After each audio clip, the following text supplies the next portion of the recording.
Vous le savez, comme à chaque audience, je suis accompagné par des juges au siège. Bonjour à vous, juge Géofavaha. Bonjour, Président Kaboré. Bonjour, juge Bougma. Bonjour, auditeurs et téléspectateurs. Juge Vaha, bonjour. Président Kaboré, bonjour. Madame, Monsieur, bonjour. Pour cette quatrième audience, le tribunal de l'actualité a enrôlé 3 sujets pour vous. En première partie d'audience, il sera question de la décision du gouvernement de procéder à une baisse significative des tarifs des examens de scanner, d'IRM et d'actes d'hémodialyse. En seconde partie, nous aborderons les concours directs de la fonction publique 2024 pour lesquels 5364 postes sont à pourvoir. Et enfin, il sera question de la délocalisation des ateliers qui, selon le rapport 2022 de l'ASE-LC, a coûté 3 milliards de francs CFA à l'État burkinabé en 2020 et 2021. Et voici donc, mesdames et messieurs, les grandes articulations de cette quatrième audience que je déclare ouverte avec l'étape des avant-propos.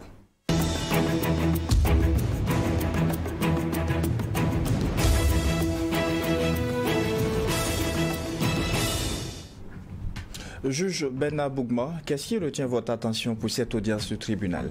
Merci, Président. Ce qui retient notre attention, c'est ma série d'avant-propos sur le Sénégal. Voyez-vous que, étant donné que la date avait été fixée en décembre, ensuite en juin, le Conseil constitutionnel sénégalais a pris sur lui la responsabilité de dire non, il n'en sera pas question.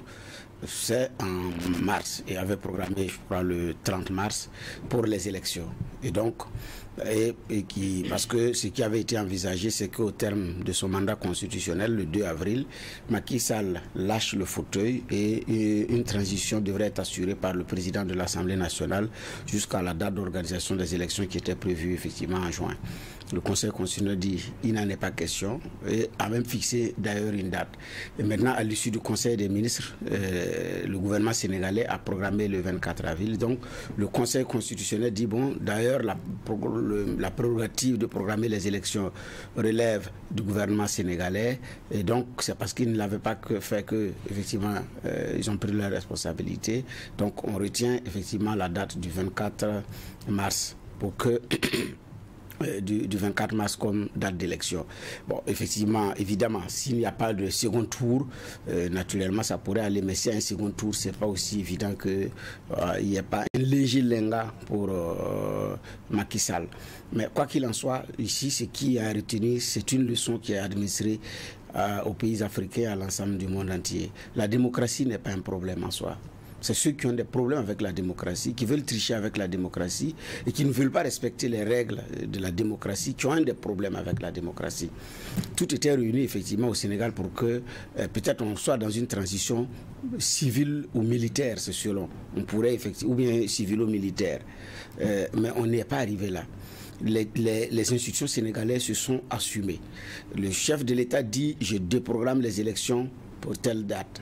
L'Assemblée nationale qui est également, comme on appelle ça, un dispositif républicain, dit oui, nous sommes d'accord. Et donc, fixe la date et puis disent bon voilà. Et il y a un conseil constitutionnel qui représente le pouvoir judiciaire qui vient dire non, il n'en est pas question et qui renvoie les deux à leur même inconséquence. Donc le gouvernement dans son inconséquence, l'Assemblée nationale dans son inconséquence, mais il y a un arbitre qui dit non, il n'en est pas question. Notre constitution ne l'a pas prévu. Et voilà. Ce n'est pas que ceux qui siègent au niveau du Conseil constitutionnel certains n'ont pas été nommés par le chef de l'État. Non, mais il y a un devoir d'ingratitude parce que vous devez remplir une fonction, vous devez l'incarner. Vous devez dire le droit dans toute sa dimension. En ce moment, ce n'est pas une affaire de personne. Il s'agit de nation, il s'agit de république. Et ces juges-là se sont assumés. Ça a été clairement dit, il n'en est pas question. Donc l'Assemblée nationale est renvoyée dans ses petits souliers, et puis le gouvernement pareil, et l'échéance électorale finalement va être respectée. Mais ça c'est la force des institutions, ce n'est pas la force des hommes. La force des hommes avait fait entorse à la constitution sénégalaise, avait fait entorse à la façon de fonctionner au Sénégal, et tout le monde l'a déploré parce que c'était pratiquement un coup d'État constitutionnel. Donc, mais la force des institutions qui est différente effectivement de la force des hommes, a dit non, pas question. On respecte ce qui est prévu. C'est ensemble que nous avons convenu que nous allons marcher comme ça. On y va.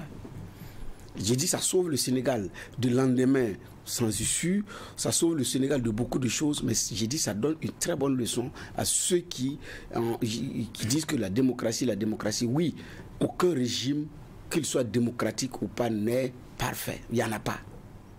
Maintenant, la vérité, est-ce que quand les choses même sont bien, est-ce que ça nous arrange même en l'état? C'est la question qu'on se pose. Mais j'ai dit là, ce qui a retenu, c'est la quintessence de la leçon qui a effectivement été retenue. Pour terminer, il y en a qui disent mais il y a des affaires judiciaires et tout, c'est perte de profit. Non, attendons de voir. Rien ne prouve que les dossiers ne vont pas être instruits. Et si les dossiers ne vont pas être instruits, qu'est-ce qui va être fait avec l'ensemble des Sénégalais? Et ça, c'est un élément qui est très important. J'ai dit c'est une leçon qui a été très bien administrée à l'ensemble du monde entier. Je tenais à le relever. Juge Géofava, qu'est-ce qui retient votre attention ce matin? Oui, ce qui retient mon attention, c'est ce qui se passe en Afrique du Sud concernant la crypto-monnaie, notamment les crypto-actifs. Ils ont décidé de passer le cap des licences qui doivent être accordées aux plateformes justement de transactions sur les crypto-monnaies. Je dis c'est un pas parce que sur le continent, il n'y en a pas. Il n'y a pas de pays qui soit allé aussi loin avec évidemment la dynamique d'accorder et même des licences à des plateformes, parce qu'il faut reconnaître que pour ce qui est de l'Afrique du Sud, déjà la crypto-monnaie est fortement utilisée, comme justement aussi au Nigeria, au Kenya, dans certains pays, mais là-bas c'est que les plateformes qui sont usitées sont internationales. Donc le pays se pose la question de savoir comment est-ce qu'on fait pour ne pas être perdant sur un chantier ou sur un marché qui est usité par nos citoyens. C'est là aussi, il faut, en tant que pays, il faut être d'abord assez éclairé, il faut avoir la vision, et puis il faut être proactif sur les changements les changements de son époque. Et l'Afrique du Sud le fait assez bien. C'est-à-dire qu'ils savent que ce marché-là, il est très volatile, c'est un peu compliqué, mais on ne peut pas le laisser tel quel, l'ignorer, faire comme s'il n'existe pas. Même quand on prend le cas aussi du Nigeria, ils sont un peu aussi dans le ballottage entre le non réglementé et puis l'interdiction. Mais ça devient un genre de refuge lorsque la monnaie Naira, elle est en train de péricliter. C'est comme ça aussi en Afrique du Sud, ça devient un genre de refuge lorsque les monnaies là sont au plus bas, parce qu'elles aussi, elles sont très volatiles. Donc pour moi, c'est très important que ces pays, et ça je pense, ça nous interpelle, nous, parce qu'aujourd'hui au Burkina, quand on parle de crypto-monnaie, il ne faudrait pas qu'on s'amuse. Les Burkinabés, ils sont. C'est vrai que le marché de la crypto-monnaie, de façon générale, on dit qu'on est à 2,5% d'utilisation sur le continent. Ça veut dire que le reste, c'est vraiment ailleurs. Mais selon les chiffres que j'avais trouvés, on parle de près de combien 117 milliards de dollars de transactions, rien qu'entre juin 2022 et juin 2023 pour le continent. Donc ça veut dire que c'est des flux qui sont énormes. Est-ce qu'on va se dire, non, comme on ne maîtrise pas, on le laisse de côté? Mais non, ce n'est pas possible. Il faut accepter de l'encadrer pour que l'État puisse aussi en tirer parti. Et c'est ce que je pense l'Afrique du Sud est en train de faire, et sûrement que ça sera un exemple au regard de comment les choses vont se comporter. Quand on voit un peu le Bitcoin qui a connu, c'est vrai, des appréciations moins bonnes il y a quelques années maintenant, mais aujourd'hui c'est devenu assez stable et ça atteint son niveau le plus élevé. Donc, et pendant ce temps, on a nos monnaies classiques là qui sont elles aussi en train de perdre. Vous avez vu, pour terminer, quand on prend le cas par exemple du Ghana, on prend le cas du Nigeria, les monnaies sont tellement tombées que même le franc CFA commence à être demandé. Maintenant, si on a à côté ces crypto-actifs, on a cette crypto-monnaie, ça devient encore plus attractif pour ceux qui y sont. Et donc, on ne peut pas continuer de l'ignorer, et je pense que c'est une félicitation pour l'Afrique du Sud qui l'a compris, qui est en train d'y aller. Merci à vous, messieurs les juges, pour ces avant-propos. Pour compter du mois d'avril 2024, le gouvernement burkinabé a décidé de l'entrée en vigueur d'une nouvelle grille tarifaire pour des examens applicables dans les hôpitaux publics au Burkina Faso. Ainsi, désormais, une réduction de 50% sera observée sur le tarif du scanner qui passe de 50 000 à 25 000 francs CFA, une réduction de 60% au niveau de l'IRM qui passe de 100 000 à 40 000 francs CFA, réduction de 100% sur la caution de dialyse à vie qui passe de 500 000 francs CFA à 0, et enfin une réduction de 80% sur le tarif de la séance de dialyse qui passe de 15 000 à 2 500 francs CFA. Juge Bernard Bougma, déjà, quelle est votre appréciation par rapport à ces différentes mesures mesures qui ont été prises par le gouvernement? Bon, naturellement, elle est positive. Ça soulage parce que... et puis, c'est des secteurs... pour les soins, c'est ce que vous êtes en train de citer, c'est réellement une préoccupation pour qui veut se soigner au Burkina. Quand on dit scanner, déjà, que ce soit le patient, le personnel les personnes qui accompagnent le patient, ben, les cœurs battent. Alors, quand on parle d'IRM à faire, on parle de ce à faire, déjà vous n'êtes pas tranquille. Si vous devez passer en dialyse, docteur Sanou, qui a passé ici, nous a expliqué les difficultés d'accessibilité. D'abord une liste, et puis bon, c'est pas aussi évident. Donc, et le coût est très élevé. Et ça fait partie des réalités du quotidien de Burkinabé. Donc pour se soigner, c'est compliqué. Donc vous priez Dieu pour ne pas même pas tomber malade. Voilà, parce que c'est pas aussi simple. D'ailleurs, comment on appelle ça, étant donné que la bonne santé est bien, c'est-à-dire vous ne tombez malade, ça relève, ça peut arriver. Mais dans notre cas, compte tenu même de la difficulté de se soigner, quand vous avez même une petite migraine, vous cherchez, vous posez la question de savoir comment je me soigne. C'est pourquoi j'ai dit, on prie Dieu pour ne pas tomber malade, parce qu'on ne prie même pas Dieu pour tomber malade. Mais dans notre cas, quand vous avez une migraine, vous avez mal à la tête, ou vous souffrez, déjà le système de santé, c'est pas simple. Parce que la durée normale pour être d'un patient pour être reçu au Burkina, c'est combien? Vous ne pouvez même pas savoir. Alors qu'ailleurs, on sait quand un patient est admis dans un centre de santé, quel peut être son temps d'attente. Pas en fonction de l'urgence, quel peut être son temps d'attente en fonction du dispositif, du plateau technique, de la ressource humaine disponible et de tout ce qui va avec. Le temps de prise en charge, c'est au minimum combien de temps? La durée, c'est combien? Ici, vous ne pouvez pas l'évaluer. Parce que c'est très difficile. Puisque quand vous arrivez, il n'y a pas les premiers soins, vous ne les avez pas. Donc même si vous êtes reçu à la minute, vous arrivez, il n'y a personne. Vous êtes reçu à la minute. Après, il faut prendre une ordonnance, courir, aller payer avant de venir. Et parfois même, la disponibilité du produit dans la pharmacie d'à côté peut jouer sur la durée de prise en charge. Donc c'est tout ça que je parle de durée de prise en charge. Donc l'agent de santé peut être là. Vous arrivez, la minute, il n'y a personne, vous rentrez. Mais en même temps, on vous donne une ordonnance, vous sortez à l'officine qui est à l'intérieur du centre de santé. On dit qu'il n'y a pas le produit là-bas. Vous partez dans la pharmacie d'à côté, on vous dit qu'il n'y en a pas. Il faut faire quelques kilomètres et revenir. Tout ça, c'est à prendre en compte dans la durée de la prise en charge. Donc, on n'a même pas les premiers soins. N'en parlons pas de quand il faut maintenant s'aligner pour attendre un spécialiste qui ne programme que parfois 2 fois la semaine. Ou bien si c'est chaque jour dans la semaine, il faut y aller à 4h ou à 5h du matin faire le rang. Ou quelqu'un se dépêche pour aller faire le rang en attendant votre arrivée. Mais quand on va vous référer au spécialiste, on va vous dire que la consultation, c'est tel jour à 8h. Vous pensez que vous êtes seul. vous débarquez là-bas à 8h, vous allez voir. Tout un calvaire pour les populations. Quand vous arrivez à 8h, vous vous rendez compte que vous dites bonjour, on dit là que c'est ici. C'est là que vous vous rendez compte qu'en réalité, le rendez-vous c'est à 8h, mais c'est pas à 8h que vous devez venir. Parce que le médecin qui programme, ou celui qui assiste, ne maîtrise même pas la longue liste. Donc on ne peut même pas vous dire par exemple de venir à 12h, ou de venir à 13h, ou bien de venir à 10h. Alors que si tout est bien séquencé, vous n'êtes pas obligé d'aller vous aligner à 4h, 5h du matin. Donc il y a ces réalités-là. Maintenant, s'il faut ajouter au coût de prestation, alors là, donc il y a tout ce qu'il y a comme état émotionnel à prendre en compte, toute cette longue attente qui fatigue et le patient et les accompagnants qui sont parfois obligés de laisser tout un boulot, toute une journée pour aller être au chevet d'un patient qui a besoin de voir un spécialiste ou une spécialiste pour quelques minutes et avoir un traitement adéquat pour un mal qui traîne. Qu'est-ce qu'on fait?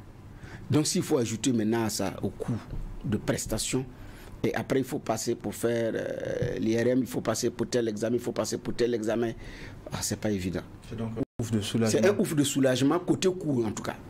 Maintenant, au fur et à mesure qu'on avance, c'est sûr que ça va s'améliorer quand je parle de la durée de prestation, parce que normalement avec la loi sur la fonction publique hospitalière, ces choses-là devraient pouvoir être réglées pour qu'on puisse avoir les premiers soins sur place. Avec la pharmacie hospitalière qui est promue, le chef du gouvernement de Tambela, en tout cas, l'avait promis pour que. Donc, également, là aussi, on attend de voir l'opérationnalisation de cette pharmacie hospitalière pour contribuer encore à soulager davantage et à réduire la durée de prise en charge. Parce que, j'ai dit bien, ce n'est pas parce que vous êtes reçu à la seconde près de votre arrivée que votre prise en charge est terminée. Puisque c'est quand vous allez revenir avec le produit pour qu'on commence à vous administrer les premiers soins que vous dites, enfin, ça commence à être soulagé. Sinon, le patient, il est toujours dans la douleur, il attend jusqu'à ce que vous reveniez avec l'ordonnance.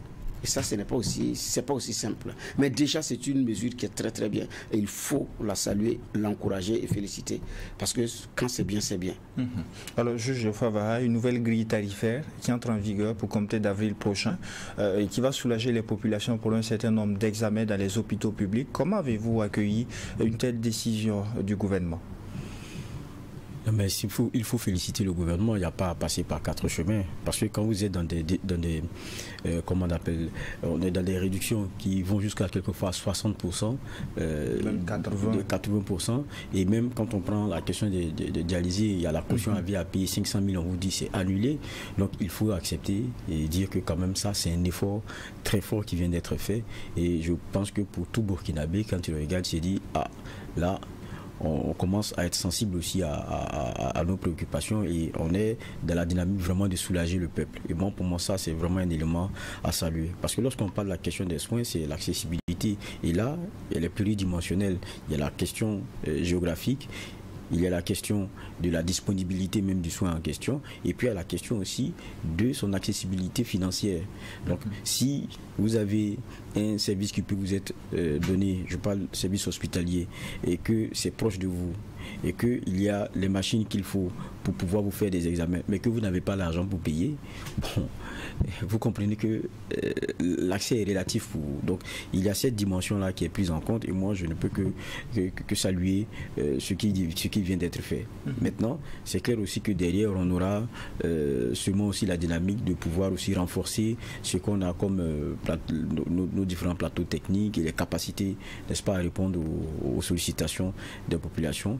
Mais il faut reconnaître que les prix qui ont été faits, la révision qui a été faite, ça n'a pas été du saupoudrage. C'est ce genre d'actes-là qui sont souvent attendus. C'est-à-dire lorsqu'on dit qu'on veut casser, on casse vraiment. Et ça, on ne peut pas faire la fine bouche. Il y a un engagement fort qui vient d'être pris ici. Lorsque vous prenez en compte la spécificité de chaque examen concerné par la réduction, quel peut être l'impact réel au sein des populations selon vous en termes d'analyse? Bon, l'impact il est fort. Regardez, quand on pense simplement que le cas de ceux qui ont des problèmes de rein, on a reçu un spécialiste ici qui nous disait un peu comment c'était compliqué, même en termes de moyens pour ceux qui en souffraient. Parce que c'est vrai qu'il y a d'abord la question des plateaux, il faut pouvoir en avoir au nombre.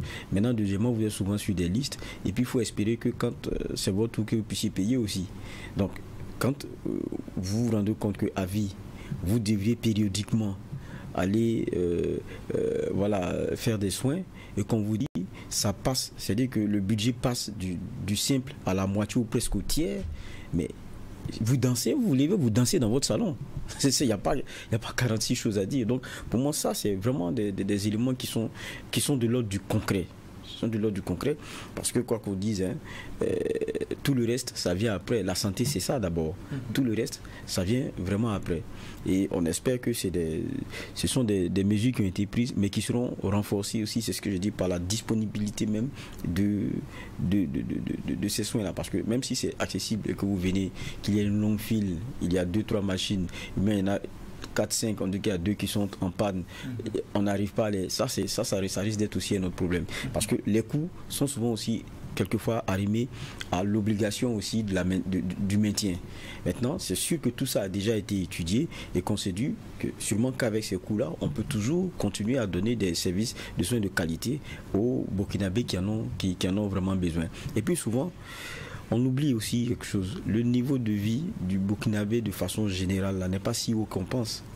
Donc souvent, c'est dit qu'on se saigne à soigner. Quand quelqu'un tombe malade, c'est la famille qui cotise aujourd'hui. Parce qu'une seule personne s'en occuper, c'est souvent très compliqué. Et vous avez dans vos familles des personnes âgées, des personnes qui sont de santé fragile.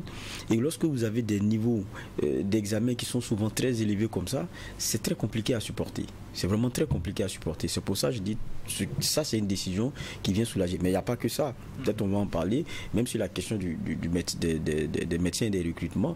Voilà aussi des nouvelles qui sont très importantes parce qu'on connaît aussi le ratio, qu'on a un médecin par tête d'habitant qui n'est pas forcément celui intéressant, le nombre de spécialistes qui n'est pas forcément celui intéressant. Donc quand on tente de renforcer cela, alors qu'on a des jeunes frères qui sortent à chaque fois, et s'ils ne sont pas, c'est-à-dire qu'ils n'ont pas la possibilité de venir dans cette fonction publique et puis donner ce qu'ils ont, ça va être compliqué. Et donc du coup, moi, ce sont des efforts qui sont très importants et appréciés. Alors, juge Bougma, c'est donc une mesure hautement salutaire puisqu'elle vient soulager les populations.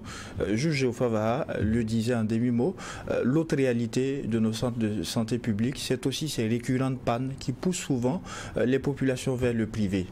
Oui, c'est ça, ça c'est l'autre paire des manches. Aujourd'hui, il y a combien de centres de dialyse au Burkina? En fait, c'est ça la question. Donc, il y en a qui quittent très loin des provinces pour pouvoir venir faire les dialyses, rien que pour ça. Et ça, c'est si vous avez de la chance. Un effort a été fait à ce niveau. On a vu plusieurs inaugurations ces dernières années. Oui, on est d'accord. Mais le point par rapport à le ratio, par rapport à certains pays, nous sommes très loin du compte. Et ça, il faut qu'on... Ça, c'est un fait. Donc, d'abord, la liste est longue. Il y en a qui parcourent de très longues distances pour pouvoir l'avoir. Et quand c'est comme ça, vous êtes obligé de même de lire domicile, là où vous êtes, puisque vous devez passer une fois par semaine. Si vous devez passer une fois par semaine ou 2 fois par semaine, vous faites quoi? Donc ça c'est un. Donc deuxièmement, ça c'est la réalité du terrain. Donc ce qu'il faut faire après cette mesure, c'est effectivement de faire en sorte que pour les questions de dialyse, on n'ait vraiment pas de problème d'accessibilité. Qu'au moins le minimum dans les 13 centres, chefs-lieux de région puissent l'avoir. C'est vrai qu'avec le contexte sécuritaire, ce n'est pas aussi évident. Pour un premier temps, ne parlons pas des provinces. Donc ensuite, c'est comme vous l'avez dit, les pannes. Et notre administration publique étant très procédurière, pour réparer une machine, vous allez prendre 6 mois. Encore les lenteurs administratives. Oui, encore les lenteurs administratives, nos procédures de passation de marché, il faut se rassurer que,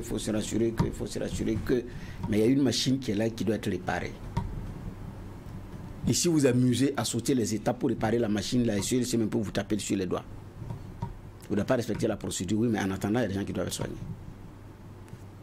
Et là, il faut également saluer l'ancien DG, directeur général de Yalagdo, la personne de M. Sangaré, donc Bibi Arouer Sangaré, quand il est arrivé, qui avait plaidé auprès de son ministre de tutelle, donc le ministre de la Santé, pour alléger les procédures en matière de passation de marché, pour faciliter les commandes, je veux dire.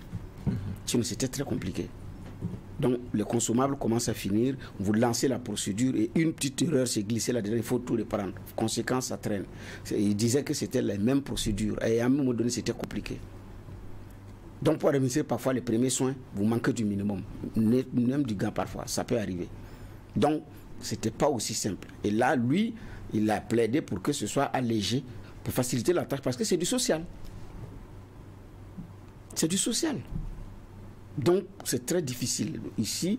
Maintenant, je ne sais pas aujourd'hui si la procédure a encore été allégée ou bien c'est la même procédure qui est là. Mais quoi qu'il en soit, il y a également à regarder à ce niveau-là. Sinon, la machine va tomber en panne.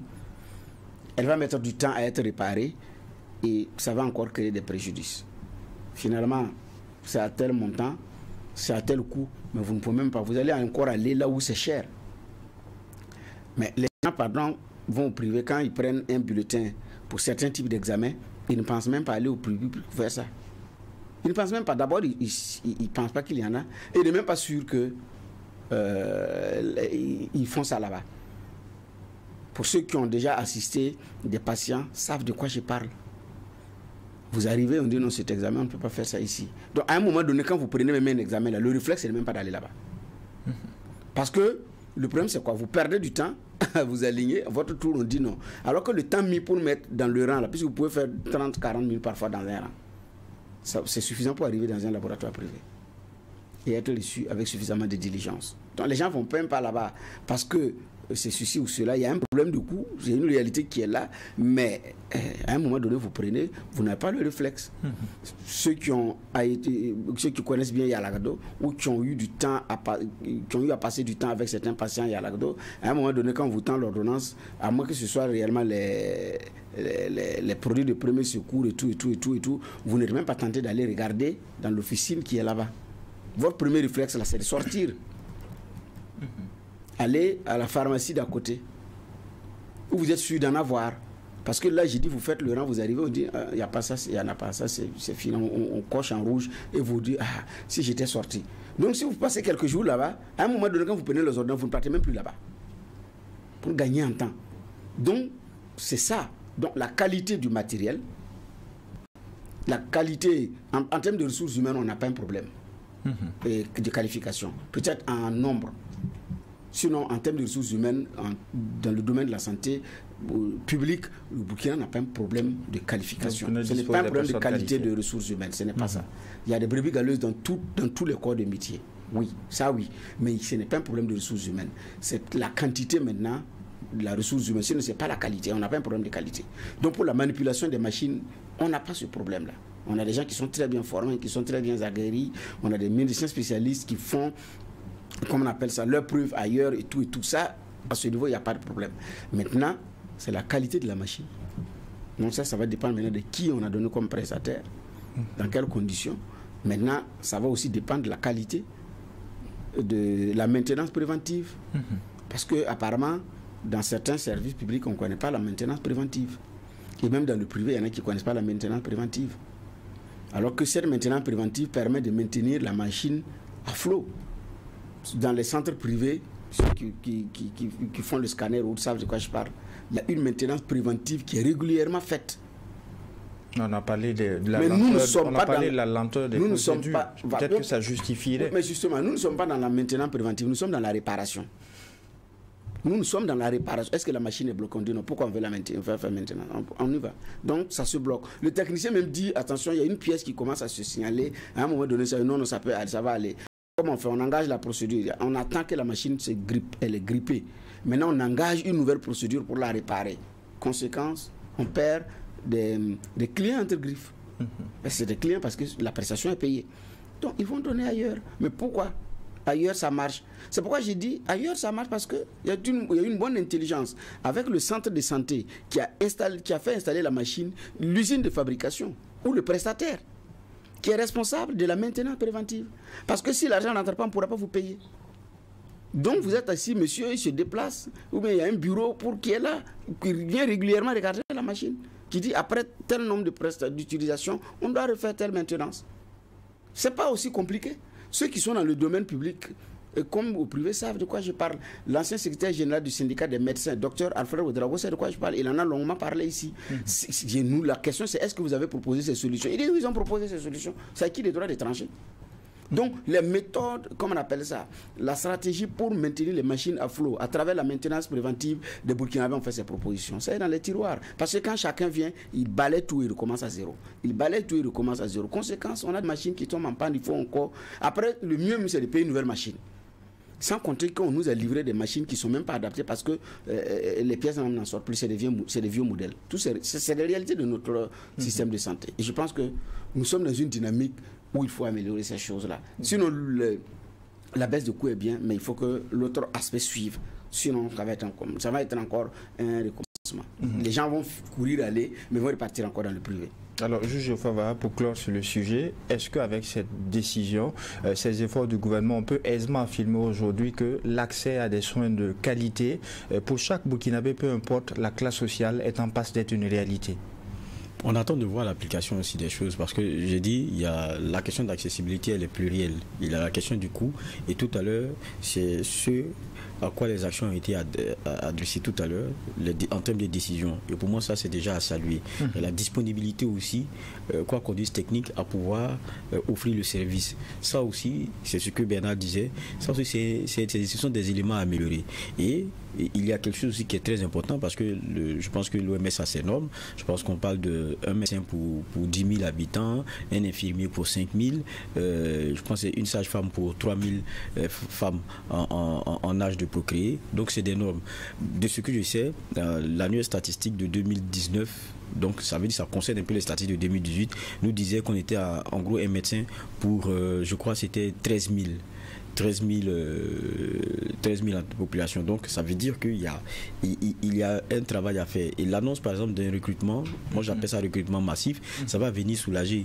Parce que si on est dans ce ratio-là, je pense qu'en son temps c'était un peu plus de 1500 médecins, dont 640, je pense, spécialistes. Si on en arrive à 5000, je pense que ce ratio médecin et population va devenir pour moi très qualitatif et très intéressant. Et je suis d'accord avec Bernard, on a des médecins de qualité.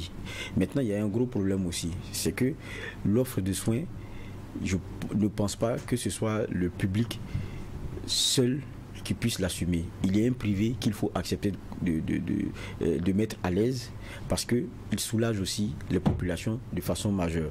Et lorsqu'on a eu les dernières réformes sur la question même de la vacation concernant le médecin, tout médecin que vous écoutez, et la plupart vous diront que cette loi-là, il aura problème, elle posera problème dans l'offre de service même au niveau privé. Alors qu'il vient pour soulager le public. Et il y a beaucoup de Burkinabés, c'est pas parce qu'ils ont l'argent qu'ils vont au privé. Mais c'est parce qu'ils savent que aussi c'est une nécessité. Parce que quelquefois, on l'a entendu ici même sur ce plateau, quelquefois vous partez des plateaux techniques là ne sont pas... Il faut aller au privé pour avoir le soin dont vous avez besoin. Et je l'ai dit, c'est un médecin qui disait sur ce plateau ici que si on veut appliquer les normes qu'on applique au privé, au public, il y a des hôpitaux publics là qu'on va fermer parce qu'ils ne respectent pas les normes. Pour dire quoi? Il y a une exigence. Et on a, comme dans le domaine de l'enseignement, vous avez un privé qui vient soulager fortement l'offre purement publique. Autant il faut accepter que pour ce qui est du domaine de la médecine, il faut accepter aussi qu'on puisse mettre ce privé-là à l'aise en revoyant vraiment la question de la vacation. Parce que quand les professionnels s'accordent à dire qu'il y aura problème, je pense qu'il faut quelquefois accepter de regarder. Second sujet pour cette audience du tribunal de l'actualité, le Conseil des ministres a marqué son accord pour le recrutement de 5364 agents sur concours direct au titre de cette année 2024, un chiffre en baisse comparativement à l'année précédente où on avait au bas mot 7218 postes. Quelles sont vos clés de lecture, juge Bernard Boukma? Oui, mais bon, c'est la tradition. Hein. Chaque année, on s'attend à ce que le Conseil des ministres dise qu'il y aura recrutement pour le concours direct et aussi les concours professionnels. C'est une de grosses missions d'ailleurs du ministère de la fonction publique et de la protection sociale. Et quand vous regardez au niveau de ce ministère-là, on parle moins même des questions de protection sociale. On est beaucoup plus dans le concours de la fonction publique. C'est ça qui cristallise les passions. C'est ça qui... Donc, parce que c'est l'un des gros boulots de ce ministère-là. Donc, on s'attend à ça à chaque année. Alors, maintenant, il y a une autre question. On recrute pourquoi? On recrute pour pouvoir. Bon, voilà. Est-ce qu'on a un besoin? Oui. Est-ce que voilà. Donc, et hier, quand vous regardez, ce n'est pas seulement ça. Il y a eu également le lancement pour l'autorisation spéciale pour 20 chirurgiens généralistes, et 30 chirurgiens généralistes, 20 chirurgiens pédiatres, ça fait déjà 50 personnes, 30 chirurgiens généralistes, donc on est à combien? 80, et puis 20 chirurgiens pédiatres, ça fait 100. Donc déjà, mais pourquoi on dit autorisation spéciale? Puisqu'on a suspendu les mesures nouvelles. En réalité, c'est les mesures nouvelles. Mais comme on a suspendu les mesures nouvelles, puisque sur cette base, on ne peut pas les recruter. Pas faire concours direct également. Comment faire? Donc on dit autorisation spéciale. Mais en fait, c'est une autre dénomination des mesures nouvelles qui englobait bien d'autres aspects qui avaient ses limites, je suis d'accord. Mais on est obligé de l'appeler autorisation spéciale. Et ce n'est pas le premier cas d'espèce. Ça permet à les gens d'avoir du boulot. Ça prouve qu'il y a un besoin dans d'autres domaines qui ne sont pas pris en compte également. Donc qu'est-ce qu'on fait? Il faut une autorisation spéciale. Bon, dites mesures nouvelles ou pas, c'est selon. Maintenant, effectivement, pour revenir à votre question, quand vous regardez les chiffres, en 2022, on avait 6069 postes à pourvoir. 2022, ça c'est naturellement... 2022, le président Kabour était toujours au pouvoir. On était déjà en transition. Donc, 2022, il y a eu 6069 postes à pouvoir. Mais en 2023, ça a été augmenté de 1149 postes. Donc, on est monté à 7218 postes. En 2024, on redescend. On est à 5364. On a baissé de 1854 postes. Donc, ça veut dire que c'est sûr qu'au fil des ans, les besoins ne sont pas les mêmes. Donc, les besoins ne sont pas les mêmes. Mais quand c'est annoncé comme ça, on ne sait pas qu'il y a eu baisse ou il y a eu augmentation. Maintenant, la question, c'est pourquoi je demande, on recrute. Pourquoi? C'est pour quel poste? Donc, si la tendance n'est pas... Bon, en fait, j'ai pris 2022, 2023, 2024. Alors, je ne suis pas allé au-delà. Donc, quand on regarde les chiffres, effectivement, il y a un besoin pour une administration qui doit fonctionner. Il y a un besoin en termes de ressources humaines pour des postes clés. Maintenant, je pense qu'il avait également été demandé de faire le point pour qu'on recrute en fonction des besoins et non pour qu'on ne recrute pas pour le social. Il y a des postes qui sont recrutés rien que pour... parce que c'est le social, puisque la fonction publique, c'est le premier c'est elle qui pourvoit en emploi, la première pourvoyeuse d'emploi au niveau du Burkina. Ailleurs, la tendance est inversée, c'est beaucoup plus le privé. Conséquence, vous avez des jeunes qui attendent que les concours de la fonction publique lancent ou qui sont dans un boulot, mais qui scrutent également de réussir un concours pour se garantir un avenir serein et stable. Parce que le privé, il est incertain, le privé, il est ceci, le privé, il est cela, les salaires ne sont pas payés à temps, les salaires, c'est des salaires déminables. On a tout, on entend tout. C'est des arriérés, c'est des retards, c'est ceci, il n'y a pas de plan de carrière. Conséquence, il y a rare de courageux qui veulent s'y aventurer. Ou bien il y est en attendant d'avoir mieux. Donc il fait également un service, il sert un service minimum à son patron en attendant que la fonction publique lance. Et même la famille lui met la pression, il faut que tu passes les concours tout du temps pour te former, fais les concours parce que là avec ça, là, tu as ton avenir garanti, il y a une facilité pour avoir des prêts, pour construire ta maison, pour faire cela, et puis t'organiser. Et puis bon, quand tu rentres là-bas, c'est l'assurance vie, effectivement, parce que nous avons une fonction publique de carrière. Vous rentrez et vous y mourrez, ou bien vous prenez votre retraite là-bas. Ailleurs, c'est une fonction publique d'emploi. On recrute en fonction des emplois qu'on veut. On dit, bon, on a besoin de 10 médecins, on a besoin de 100 infirmiers pour un contrat de 5 ans. Au terme du contrat, ceux qui veulent rester, on renouvelle. Ceux qui ne veulent pas rester s'en vont. Ceux que vous ne voulez pas aussi, vous les remerciez. Mais c'est des systèmes qui sont organisés autrement. Et nous, on est à une fonction publique de carrière. Donc, il y a des corps de métier qui pensent à faire maintenant une fonction publique d'emploi pour recruter pour les besoins. Parce que vous prenez des corps de métier où il y a plein d'agents. Il n'y a pas de bureau pour eux. 3, il n'y a même pas de boulot pour eux. Parce que souvent, ils sont en surnombre. Donc, il y a cette réalité-là qui est là.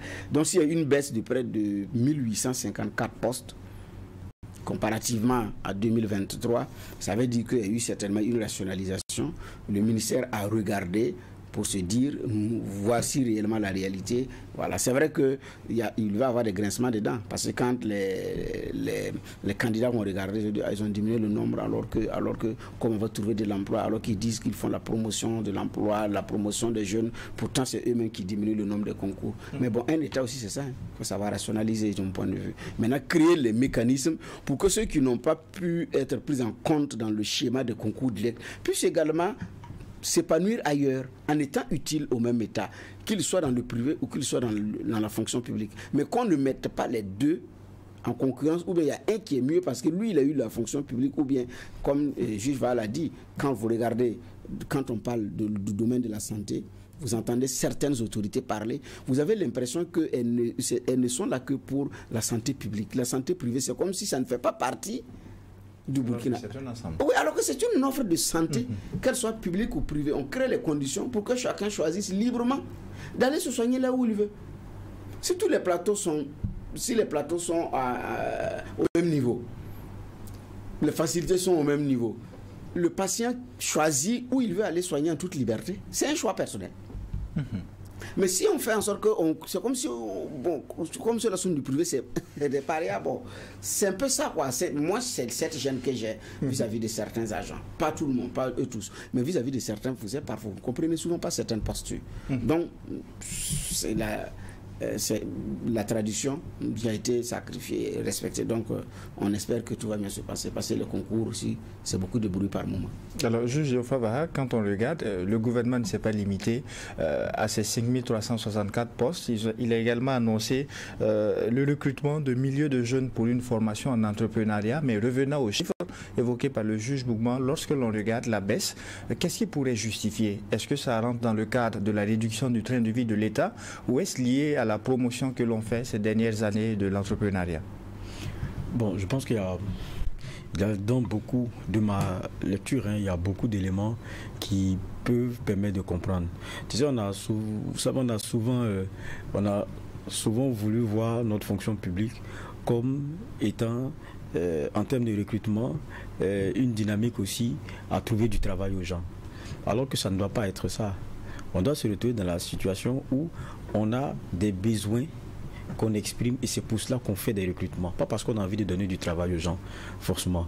Mais on est dans une réalité parce qu'on est rattrapé par le fait que on n'est pas mis un climat des affaires, on n'est pas mis un écosystème qui permette à l'entrepreneuriat de façon générale de pouvoir être si à l'aise et qu'il absorbe les personnes à besoin, les personnes qui ont la force de travail qu'il offre et donc ceux qui sont à besoin de force de travail, les entreprises. On n'a pas cet écosystème-là et ça fait que c'est plutôt le public qui est très fort. Dans tous les compartiments quand vous allez, c'est-à-dire que c'est la structure publique, c'est elle qui dame le pion aux autres privés qui sont dans le même secteur. Prenez le cas des médias, c'est pareil. Ils absorbent toute la publicité parce que le modèle économique qu'on a assis, il n'est pas, comment dire cela, il n'est pas équitable. Si vous voulez que vous ayez dans le secteur, par exemple, de la télé, un écosystème qui soit plus sain, avec des entreprises qui soient fortes, il faut accepter que votre média public, là, vous ayez des gens de restriction, vous ayez des éléments qui permettent à ce que les autres aient un bol d'oxygène. Et ça, j'ai pris un exemple que je maîtrise, par exemple celui des médias. Vous partez dans certains pays, il y a des heures de pub, il y a des éléments qui sont faits pour mettre plus à l'aise ces médias privés-là, pour ne pas créer un genre de concurrence déloyale. Parce que celui qui capte tous les sous du contribuable est forcément plus fort que les autres. Comment est-ce que vous équilibrez ? Donc il y a une façon de repenser ces choses-là. C'est bien de former des jeunes en entrepreneuriat, mais quand ils finissent d'avoir l'idée d'entreprendre de tout, ils vont repartir se cogner la tête parce que l'écosystème que vous avez mis, ce dans quoi ils vont évoluer, ce n'est pas forcément, c'est pas un climat si serein pour l'entrepreneur. Aujourd'hui, demandez à ceux qui ont leurs entreprises comment est-ce qu'ils s'en sortent. Vous allez comprendre. C'est pas pour rien que lorsque on lance le concours, l'année passée, ils étaient plus de 1 900 000 à vouloir combien de postes? 7 000 en gros. 7 000 postes. Ça veut dire ce que ça veut dire. Tout le monde se rue vers là où il y a le plus de sécurité parce que le privé, c'est l'incertitude. Ah, mais parce que vous ne rendez pas le climat des affaires bon. Aujourd'hui, la plupart des entreprises, je dis encore, vous avez une petite facture, vous attendez, on vous dit, le couperet tombe, l'argent là, l'État a pris. Celui même qui vous doit venir prendre la facture sur laquelle vous comptez pour pouvoir régler vos fournisseurs. C'est comme ça qu'on va avancer. C'est ça la réalité du privé. Donc comprenez que même celui qui est entrepreneur, un matin quand il apprend qu'il y a un concours là, il laisse ses papiers et puis il court pour aller postuler. Parce que là-bas, c'est la sécurité pour lui. Donc ne nous mentons pas. Donc je dis, pour moi il y a plusieurs éléments. Il y a cet état de fait que je mets sur la table. Et puis il y a aussi que quand vous vous rappelez la dernière rencontre, je pense au niveau du ministère de l'économie et des finances, je ne sais pas, il y a quelques mois, c'était la maîtrise de la masse salariale. C'était la question centrale qui avait été posée. Le ministre Nakanabo avait dit quoi? 2013, on était à 500 milliards. On est passé maintenant à plus de 1097 milliards en 2023. Et pour lui, le problème n'est pas de dire qu'il faut diminuer la masse. Non, il faut pouvoir la contrôler. Il dit quelque chose. Il faut que la masse salariale, là, elle corresponde à l'efficacité du travail qu'on veut. Est-ce que vous comprenez ce que ça veut dire? C'est-à-dire on espère, on se dit qu'on casque beaucoup parce qu'il a précisé que ça fait plus de 47% des recettes. Donc si vous prenez 47% des recettes que vous mettez dans les salaires, il faudrait que cet effort-là corresponde au travail effectif que vous voulez. Donc ça veut dire quoi? Il pose un problème. C'est vrai qu'on a une fonction publique qui est large, qui a beaucoup qui est bon personnel, mais concrètement, est-ce qu'il est efficient, de sorte à ce qu'on ait un ratio sur la recette qui soit plus très intéressant. Alors, c'est ça qui pose comme problème. Mais quand on commence à réfléchir comme ça veut dire qu'on ne va pas faire venir des gens pour les faire venir. Il y a une rationalisation qui va commencer à se faire. Et je pense que pour moi, c'est des choses qu'on devrait voir venir. Ce n'est plus un recrutement pour donner du travail aux gens. Non, c'est parce que l'État, c'est-à-dire qu'il y a le besoin de la force travail et de la spécificité de l'offre de travail et du profil qu'on dit, OK, on a besoin de tel profil. Là, c'est des besoins de profil qui sont exprimés. Et c'est normal que les postes, ça commence à se recontracter. Mais en même temps, et c'est normal aussi qu'on dise, bon, qu'est-ce qu'on fait pour les autres, puisqu'on a diminué les postes. Ils étaient quand même 1,9 million à taper à nos portes. Peut-être que même ils seront 2 millions maintenant. Qu'est-ce qu'on fait? On leur dit, comprenez qu'on ne peut pas prendre tout le monde. Mais vous aussi, vous pouvez créer des entreprises, vous pouvez créer de la richesse, vous pouvez vous investir dans ce quoi vous croyez. Venez, on va vous promener à l'entrepreneuriat. C'est-à-dire entreprendre. Voilà la réalité de laquelle on est. Mais moi je trouve que c'est normal qu'à un moment donné on ne puisse plus continuer de recruter pour recruter parce qu'on veut donner du travail, parce que là on est dans la non-maîtrise de certains éléments, ça risque d'être difficile. 9 minutes de temps d'antenne, on reste dans le registre aussi de la fonction publique pour aborder le dernier sujet retenu pour l'audience, et cette fois-ci on parle de la délocalisation des ateliers. Selon le rapport 2022 de la SELC, les délocalisations ont coûté au bas mot 3 milliards de francs CFA à l'État en 2020 et 2021. Une situation qui, selon le premier responsable par intérim, aurait pu être évitée. Quelles sont vos clés de lecture, juge Bernard Boukma? Comment on l'évite? Moi, ils sont intéressés par son comment. C'est très important pour moi. Pour lui, on n'a peut-être pas besoin nécessairement d'aller de délocaliser ses ateliers hors de la capitale. Ok. Bon, parce que la réalité, c'est qu'il y a des moments où vous avez besoin de vous retirer pour travailler. Donc, il y a de l'abus, je suis d'accord. Mais un travail de réflexion demande un retrait. Où vous voulez vous concentrer vous-même sur votre quotidien, votre vie, là, vous avez besoin de vous retirer. Si vous voulez, après, si nous devons voir comment le tribunal doit marcher, nous avons besoin de nous retirer. Mais maintenant, est-ce qu'on a besoin d'aller à Koutoubou, d'aller à Manga ou à Bobo pour ça? Ça, c'est une autre question. Et dans un contexte de rationalisation? Dans un contexte de rationalisation, effectivement, c'est de voir qu'est-ce qui appelle à se retirer ou à ne pas se retirer. C'est de ça qu'il s'agit. Depuis plusieurs années, on en parle. Ce n'est pas qu'il n'y a pas de proposition concrète qui a été faite, non. Ce n'est pas qu'il n'y en a pas. Mais comment est-ce qu'on fait? La question, la réponse m'intéresse beaucoup plus. Quand M. Tambélé est arrivé, il avait dit qu'on suspend. Avant lui, d'ailleurs. Plusieurs premiers ministres ont dit on suspend. Après, on a repris sans qu'on comprenne comment ça s'est passé. Mais c'est devenu également une réalité de notre administration. Vous voulez créer un groupe de réflexion, on va vous dire de prendre un arrêté. Il faut faire un arrêté. Il faut prendre un arrêté. Prendre l'arrêté, on fait la composition de ceux qui doivent travailler. Et on dit que ça là, c'est difficile, il faut au moins 21 jours. Parce que de l'autre côté, si ça ne vaut pas, ça ne va pas payer. Ah oui, ça c'est ça.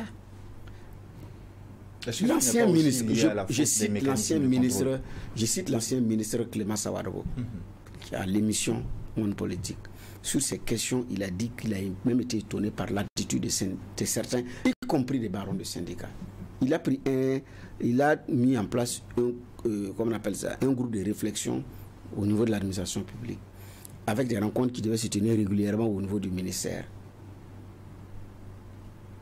Premier jour, il y en a, tout le monde n'est pas venu au prochain rendez-vous. Bon, il y en a qui viennent, il y en a qui ne viennent pas. Ça plombe le boulot. Il a cherché à savoir, mais qu'est-ce qui se passe? Il dit qu'on lui a soufflé, allez, monsieur le ministre, il faut prendre un arrêté. Bon, voilà, si vous prenez un arrêté. Il prend l'arrêté. Bon, les mêmes techniciens viennent conseiller. Bon, voilà. Donc, finalement, il faut aller, bon, quand même, c'est des cadres. S'ils viennent, il faut quand même leur donner de l'essence. Comme ce n'est pas délocalisé, si c'était délocalisé, là, voilà, il y avait des frais d'émission, mais comme ce n'est pas délocalisé, c'est mieux de trouver le moyen pour qu'ils aient du carburant. Sinon, quand même, c'est des gens qu'on déplace. Il est à Ouagadougou. C'est sûr pourquoi il est payé qu'on lui a convié pour le travail. Mais il dit qu'il faut, dans ça, là, Ouagadougou, là, encore trouver du carburant. Il dit qu'il était obligé de repartir, prendre un arrêté, faire la composition en bonne et due forme. Et ça va induire maintenant qu'après, il y a un défraiement pour que les uns et les autres puissent venir. Il dit que c'est une commission dans laquelle siègent toutes les entités. J'ai dit, mais la question c'est et les syndicats. Il dit, mais même parmi les absents pour cause de carburant avec des leaders syndicaux. Il n'a pas accepté de citer les noms. Mais les archives sont là. C'est l'ancien ministre de la fonction publique qui l'a dit. Et il n'est pas seul. En privé, ils vous le disent. Si vous ne le faites pas aussi, ils ne vont pas le faire. Mais ça ne relève pas seulement du ministre. Le ministre ne peut pas. Il y a des ministres qui ont eu des problèmes parce qu'ils ont dit, bon, il n'y aura pas de séminaire. Il va diminuer. Vous touchez à ça, vous touchez à un problème. Puisque c'est quoi? Puisque les gens, les réalités financières, ça ne va pas. Les gens prennent sous le coup des dettes. La banque tape par là et tout. Bon, voilà. Donc, c'est des éléments de rallonge. Il y a un aspect social qui est là. Il y a toute une économie de survie liée à ça. C'est ça la réalité. Comment est-ce qu'on règle ça? Ça demande un travail de fond. Et même si la SELC va travailler sur ça, peut-être même que la SELC va se délocaliser pour aller travailler sur ça. On est pris par le temps. Non, ça c'est une réalité. Pour réfléchir à trouver une solution à ça, c'est pas sûr que même si on dit au cadre de la SELC, qui a même recruté, qui n'a pas encore pu renforcer ses propres équipes, elle doit réfléchir sur ça là. Peut-être qu'elle va aller à un séminaire pour avoir suffisamment de recul. Parce qu'ils vont dire que si vous êtes à Ouagadougou, au bureau, allô DG, monsieur le directeur, ou bien la personne, c'est un courrier urgent, le ministre a instruit un courrier, est-ce que vous pouvez passer signer? Parce que, donc il est obligé de quitter la table de la formation ou de l'atelier de réflexion, aller évacuer les dossiers au bureau et revenir. Soit le lendemain matin, il continue au bureau pour évacuer ça avant de venir, il vient en retard, ou bien il finit pas et il part avant l'heure pour aller évacuer ça parce qu'il y a le ministre qui attend. Mais comme il est à Ouagadougou, donc pour éviter tout ça, ou bien le monsieur là, il se lève le matin, il y a un problème social qui a pointé devant sa porte, il doit régler ça avant de venir à la rencontre. Pour éviter ces problèmes, on les délocalise, on les met à l'abri pour qu'ils fassent un travail. Là, on est sûr qu'ils ne seront pas dérangés, les dossiers vont attendre, les problèmes sociaux au quartier vont attendre, le quoi qui est venu du village va attendre. Voilà, qu'il y a ces réalités-là également qui est là. C'est pourquoi j'ai dit que ça demande un travail de profondeur. Sinon, on va toujours rester dans du superflu, dénoncer les chiffres, mais chaque année on va toujours dénoncer les chiffres. Et le comment m'intéresse. Juge Favara, comment est-ce qu'on met un thème? Parce que visiblement, cette question de délocalisation d'ateliers cause problème selon le rapport de la SELC, 3 milliards de francs CFA de dépenses pour 2 années, 2020-2021. Bon, je pense aussi que, et ça je me rappelle par exemple de quelqu'un qui intervenait au Moadi, qui disait quelque chose d'assez pertinent, mais dont on ne prend pas toute la teneur forcément. Vous savez, quand on veut stimuler une économie, surtout comme la nôtre, qui est fortement dépendante de la dépense de l'État, parce que ce qu'on appelle dépense de l'État là, sachez que c'est la recette de quelqu'un d'autre. Quand on conçoit la chose comme ça, on commence à se poser des questions. Est-ce que le problème c'est dépenser? Ce n'est pas ça le problème, parce que certains même créent des déséquilibres budgétaires pour pouvoir relancer l'économie. Parce qu'ils savent qu'il faut augmenter même la dépense de l'État pour pouvoir stimuler un privé qui a besoin aussi d'encaisser. Maintenant, est-ce que ce que vous projetez là, c'est vous rationalisez cela? Est-ce qu'il y a la raison dedans? Est-ce qu'il y a la rigueur de la gestion dedans? Quand vous dites que vous allez faire des pôles dans certaines régions et vous refusez à ce que ces pôles-là reçoivent des parties de l'administration. Donc les hôtels là qui dormiraient là-bas, c'est les natifs, ils ont construit. Ils vont dormir où? Alors ils vont quitter chez eux pour aller dormir à l'hôtel. C'est ceux qui viendront là-bas qui rendront cela actif. Il y a une économie autour. Donc pour moi, il faut savoir aussi mener la réflexion par rapport à cela. Et pour moi, ça c'est très important. Le prendre d'un seul bout, c'est quelquefois se tromper. La vérité, c'est que les gens s'asseyent à Ouaga et ils sont en mission ailleurs alors qu'ils sont à Ouaga. Et c'est dans un bureau qu'ils viennent émarger. Et puis ils prennent le carburant, ils s'inventent des justificatifs sans que l'hôtel en question là même ait pris un copec. C'est-à-dire que le monsieur il est resté à Ouaga ici, ils ont accepté de le faire signer, lui donner de l'argent. Ça par exemple, c'est méchant. C'est ça le problème. C'est-à-dire que quand on aura été rigoureux même dans cette gestion-là, après, on pourra se projeter sur qu'est-ce qu'il faut faire.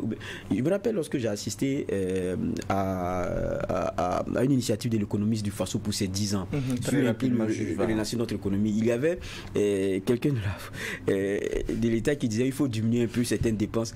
À côté, le patron a dit non, c'est pas diminuer la dépense. Vous pensez que votre dépense là, c'est quoi? C'est notre recette. C'est pas ça, mais seulement c'est que où vous mettez votre argent là, il faut qu'il y ait la rigueur dans l'exécution. Sinon, Si celui qui est le premier pourvoyeur de marché, celui qui est le premier pourvoyeur d'emploi, celui qui fait l'économie de l'État, décide que lui il va tout baisser, les autres là vous mangez quoi? La faute donc au mécanisme de contrôle? C'est de ça qu'il s'agit. Il dit ce qu'on a comme mécanisme, il faut que ce soit vraiment opérant. Sinon, ne pensez pas que c'est la réduction de la dépense là qui soit la solution, parce qu'il y a son impact aussi. Et ça, c'est important de le savoir. Et c'est ici que nous mettons un point final à cette 4e audience du tribunal de l'actualité. Merci à vous, juge Benda Bougma, pour les clés de lecture. Merci à vous, juge Geoffroy Vaha, pour les analyses. Et merci à vous, auditeurs et téléspectateurs. Ne condamnez jamais l'actualité sans l'avoir jugée. Et justement, ici au tribunal de l'actualité, la rigueur d'une justice équitable s'applique sur tous les sujets enrôlés. Au revoir et à demain pour une autre convocation.